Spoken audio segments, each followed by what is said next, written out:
আসসালামু আলাইকুম, আশা করি সকলে ভালো আছেন। এই ভিডিওতে আমি ডিসকাস করতে যাচ্ছি বি ভার্ব এবং হ্যাভ ভার্ব নিয়ে কিছু কনফিউশন। এটি আসলে আমার কোনো একজন ভিউয়ারের একটি কোশ্চেন ছিল এবং আমার মনে হয় এই বিষয়টি সকলের জানা উচিত।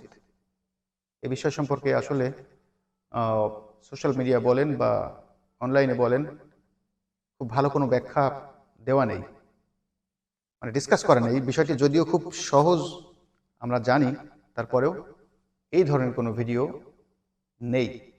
যাই হোক, সরাসরি প্রবলেমে আসি। প্রবলেমটি আসলে যেমন একটা সেন্টেন্স দিয়ে শুরু করি, হি ইজ এ টিচার, তিনি একজন শিক্ষক। এটিকে নেগেটিভ করার সময় আমরা কি করি? ইজ এর পরে জাস্ট একটা নট বসিয়ে দিই, that means he is not a teacher. Interrogative করতে গেলে আমরা কি করি? ইজটাকে আমরা সামনে নিয়ে আসি, ইজ হি আ টিচার। ঠিক একইভাবে যখন আমরা অন্য একটা সেন্টেন্সে যাব, লাইক আই হ্যাভ আ কার, আমার একটি গাড়ি আছে, এটিকে যদি নেগেটিভ করি তাহলে নেগেটিভের ক্ষেত্রে আমরা কি করি? যে I don't have a car, I don't have a car, এরকম করি। আবার ইন্টারোগেটিভ করার সময় করি কি? Do I have a car. আবার যদি সেন্টেন্সটি এমন হয় যে হি হ্যাজ এ কার, আমরা সেক্ষেত্রে করি যে হি ডাজন্ট হ্যাভ আ কার। আর ইন্টারোগেটিভের সময় করি ডাজ হি হ্যাভ আ কার। অর্থাৎ আমরা সরাসরি এখানে কেন হ্যাভের পরে নট বসালাম না অথবা হ্যাভটাকে সামনে নিয়ে আসলাম না, এটি হচ্ছে বিষয়। যদিও এটি আমরা অনেকেই করে থাকি, তবে আমার মনে হয় বিষয়টি আদৌ ঠিক নয়। অর্থাৎ আমরা যদি সরাসরি এই হ্যাভের পরে নট বসিয়ে নেগেটিভ করি অথবা হ্যাভটাকে সামনে এনে ইন্টারোগেটিভ করি, তাহলে আমাদের সেন্টেন্সটি কিন্তু স্ট্যান্ডার্ড হবে না অথবা পারফেক্ট হবে কিনা তা নিয়ে যথেষ্ট সন্দেহ থেকে যায়। কেননা বি ভার্ব এমন একটি ভার্ব যেটি একই সঙ্গে অক্সিলারি ভার্বের দায়িত্ব বা কাজ যেমন পালন করতে পারে, আবার প্রিন্সিপাল ভার্ব অথবা মেইন ভার্ব প্রধান ক্রিয়ার দায়িত্বও কিন্তু পালন করতে পারে। এবং এটির সঙ্গে যদি আমরা সরাসরি নট বসিয়ে দিই তাহলে নেগেটিভ হয়ে যায়। আবার এটিকে ধরে যদি আমরা সামনে নিয়ে আসি সেন্টেন্সের সাবজেক্টের সামনে, তাহলে কিন্তু ইন্টারোগেটিভ সেন্টেন্স তৈরি হয়ে যায়। বাট অন্যান্য ক্ষেত্রে কিন্তু বিষয়টি হয় না। লাইক এই যে হ্যাভ ভার্বের ক্ষেত্রে, হ্যাভের ক্ষেত্রে হ্যাভ কিন্তু নিজেই যদি সিঙ্গেল ইউজ হয়, হ্যাভের ইউজটা যদি সিঙ্গেল ফর্মে হয়, লাইক আমরা যেমন বলছি যে হি হ্যাজ এ কার, অর্থাৎ এখানে একটাই মাত্র ভার্ব, তাহলে নেগেটিভ এবং ইন্টারোগেটিভ করার ক্ষেত্রে আমরা সরাসরি এটিকেই অক্সিলারি ভার্ব হিসেবে ব্যবহার করতে পারি না। এটিকে মেইন ভার্ব ধরে আমাদেরকে আগাতে হবে। অর্থাৎ এই হ্যাভটাকে মেইন ভার্বের মতো ট্রিট করতে হবে এবং সেই অনুযায়ী আমাদের অক্সিলারি ভার্ব হিসাবে বাইরে থেকে ডু, ডাজ অথবা ডিড ইম্পোর্ট করতে হবে। ক্লিয়ার হলো কিনা বুঝি নাই। তাহলে যেমন আমি প্রথমে বলি যে আই হ্যাভ আ কার। এখন এই যে আই হ্যাভ আমাদেরকে বুঝতে হবে যে হ্যাভ ভার্বের বেস ফর্ম হলো হ্যাভ ভার্বের প্রেজেন্ট ফর্ম হলো হ্যাভ হ্যাজ, হ্যাভ ভার্বের পাস্ট ফর্ম হলো হ্যাড। আর দরকার নাই, ওদিকে আর গেলাম না। তাহলে এই যে আই হ্যাভ আ কার, এই যে হ্যাভটি এটি কোন ফর্মে আছে আমাকে দেখতে হবে। এটি অবশ্যই কিন্তু বেস ফর্মে নেই। কেন? কারণ বেস ফর্ম একা একা কোনো সেন্টেন্সে ব্যবহৃত হতে পারে না। বেস ফর্ম বলি বা বেসিক ফর্ম বলি বা যে নামেই ডাকি না কেন, এই ভার্বটি একা একা কিন্তু কোনো সেন্টেন্সে ব্যবহৃত হইতে পারে না, আমরা অ্যাপ্লাই করতে পারি না। সুতরাং এটি হলো প্রেজেন্ট ফর্ম হ্যাভ। আবার পাস্ট ফর্ম মতো না, যেমন হ্যাভের পাস্ট ফর্ম আমরা জানি যে হ্যাড, সেটা কিন্তু আমরা ব্যবহার করি নাই। সুতরাং আই হ্যাভ আ কার, এখানে হ্যাভ হচ্ছে প্রেজেন্ট ফর্ম। তো প্রেজেন্ট ফর্মের ক্ষেত্রে কি হবে? যদি ভার্বের সাথে এস বা ইএস যুক্ত হয় সেক্ষেত্রেই কিন্তু আমরা ডাজ ব্যবহার করি, আদারওয়াইজ ডু ব্যবহার করি। সুতরাং এক্ষেত্রে ডু নট, নেগেটিভ করার ক্ষেত্রে ডু নট, এবং নেগেটিভ করি ইন্টারোগেটিভ করি, এটি আরও মাথায় রাখতে হবে। নেগেটিভ করি অথবা ইন্টারোগেটিভ করি, সেই ক্ষেত্রে কিন্তু মেইন ভার্ব অথবা প্রিন্সিপাল ভার্বটি অবশ্যই বেসিক ফর্মে থাকে। সুতরাং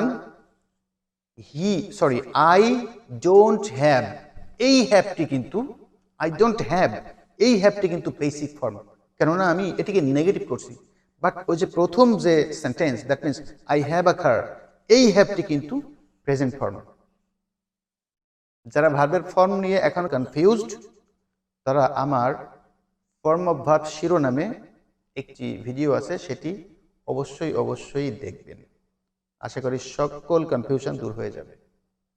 ওকে, আবার ঠিক সেই মইতে যদি আমরা ইন্টারোগেটিভ করি, তাহলে কি হচ্ছে, নেগেটিভ করতে পারলে তো ইন্টারোগেটিভ করা সোজা, যেহেতু আমরা এই যে auxiliary verb, imported auxiliary verb হোক অথবা সেন্টেন্স থেকে এক্সট্রাক্টেড অক্সিলারি ভার্ব হোক, সেটি কিন্তু আমরা পেয়ে গেলাম।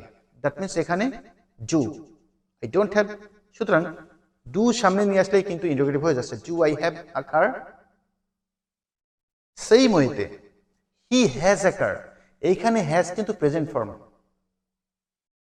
এটা তো বেস ফর্ম হওয়ার কোনো সুযোগ নাই, যেহেতু বেস ফর্মের ভেতরে নাই past form, past participle, present participle, infinitive অথবা পারফেক্ট পার্টিসিপল, কোথাও কিন্তু হ্যাজের আর কোনো ট্রেস নাই। সুতরাং হ্যাজ এখানে অবশ্যই প্রেজেন্ট ফর্ম।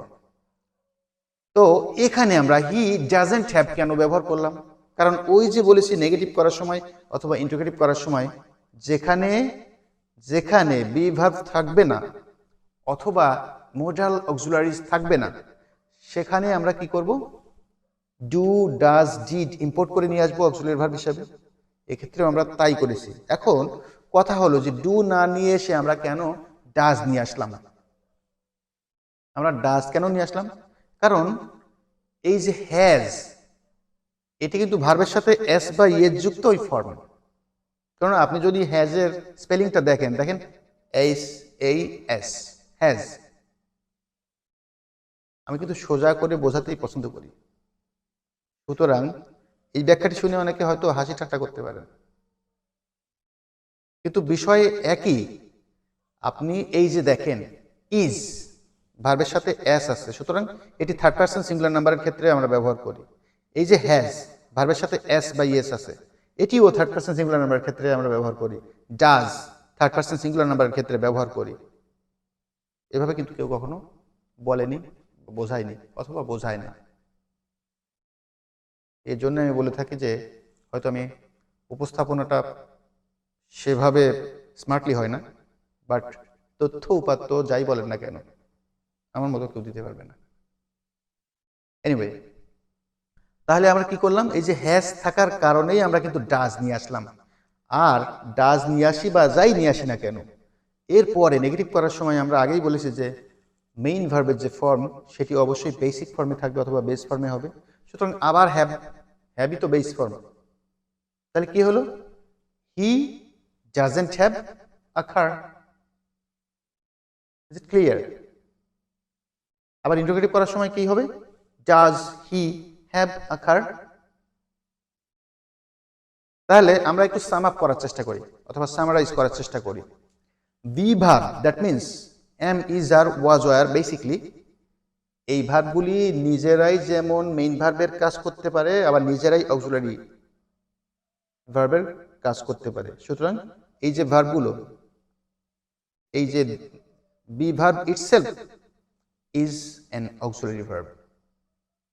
সুতরাং এরপরে সরাসরি নট বসিয়ে দিলে অথবা এই ভার্বগুলোকে ধরে সামনে নিয়ে আসলে ইন্টারোগেটিভ সেন্টেন্স তৈরি করে। ঠিক এর মতো আরো কি ভার্ব আছে, সেগুলো হচ্ছে মোডাল ভার্ব বা মোডাল অক্সিলারিজ। এগুলোর পরেও যদি আমরা সরাসরি নট বসিয়ে দিই তাহলে নেগেটিভ হয়ে গেল, অথবা এগুলো ধরে যদি সামনে নিয়ে আসি তাহলে কিন্তু ইন্টারোগেটিভ হয়ে গেল। একটু এক্সাম্পল দিই, আই ক্যান ডু ইট। এই যে আই ক্যান মোডাল ভার্ব, যদি মোডাল নিয়ে আমি এখনো কোনো ভিডিওতে আলোচনা করি নাই, সামনে আলোচনা আসবে। আই ক্যান ডু ইট, এই যে ক্যান আছে, এরপরে কিন্তু আরো একটি ভার্ব আছে ডু। সুতরাং ক্যানের পরে যদি আমি নট বসিয়ে দিই, I cannot do it, negative হয়ে গেল। শুধু নট বসিয়ে দিলেই হয়ে যাচ্ছে। আবার ক্যান আই ডু ইট, আমি কি এটি করতে পারি, ইন্টারোগেটিভ হয়ে গেল। সুতরাং be verb and modal verb, এই ক্ষেত্রে আপনি সরাসরি নট বসাতে পারবেন এবং এই ভার্বগুলোকে সরাসরি সামনে এনে ইন্টারোগেটিভ সেন্টেন্স তৈরি করতে পারবেন। বাট যদি হ্যাভ হয় অথবা আদার্স কোনো ডু ভার্ব হয়, সেক্ষেত্রে আপনাকে ওই ডু ভার্ব অক্সিলারি ভার্বের যে ফর্ম, যে ডু ভার্ব অক্সিলারি ভার্ব হিসেবে ব্যবহৃত হবে, সেই যে ফর্ম, সেগুলোকে কিন্তু আপনার বাইরে থেকে ইম্পোর্ট করতে হবে। That means do, does, did, যেগুলো আমরা এক্সাম্পল হিসেবে অনেক আগেই দিয়েছি। আশা করি সকলে বুঝতে পেরেছেন। যদি ভিডিওটি থেকে সামান্যতম উপকৃত হতে পারেন, তাহলে অবশ্যই ভিডিওটি শেয়ার করবেন, লাইক করবেন, কমেন্ট করবেন, এবং আপনি যদি এখনো সাবস্ক্রাইব না করে থাকেন, অবশ্যই সাবস্ক্রাইব করে পাশে থাকবেন। Thank you everybody.